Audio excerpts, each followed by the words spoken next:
నేను మీ శాస్త్రజ్ఞని. ఈ రోజు నేను ఒక ఇంట్రెస్టింగ్ కథ అయితే చెప్పబోతున్నాను. స్టార్ట్ చేద్దామా? అనగనగా ఒక ఉసిరికాయ లాంటి ఊళ్ళో మునక్కాడ లాంటి ముసలమ్మ ఉండేది. ఒకరోజు పొలానికి వెళ్ళినప్పుడు అక్కడ బంగాళదుంప లాంటి బంగారం దొరికింది. దాన్ని తీసుకొని వెళ్ళి బీరకాయ లాంటి బీరువాలో పెట్టి తాటికి లాంటి తాళం కూడా వేసింది. అది చూసిన దొండకాయ దొంగడు ఆ తాటికాయ లాంటి తాళాన్ని పగలకొట్టి బంగాళదుంప లాంటి బంగారాన్ని ఎత్తుకుపోయాడు.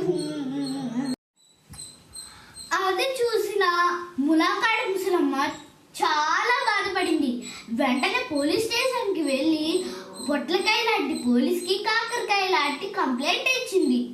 వెంటనే పొట్లకాయ లాంటి పోలీసు లవంగం లాంటి లాఠీని పట్టుకొని జీడికాయ లాంటి జీప్లో వెళ్ళి ఆ దొండకాయ దొంగని పట్టేసుకొని జామకాయ లాంటి జైల్లో వేశారు.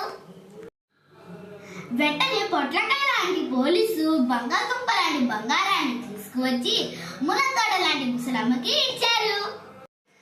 ఇది ఫ్రెండ్స్, నేను చెప్పిన స్టోరీ కనుక మీకు నచ్చినట్టయితే కామెంట్స్ లో హార్ట్ సింబల్ పెట్టండి. Thank you. బాయ్.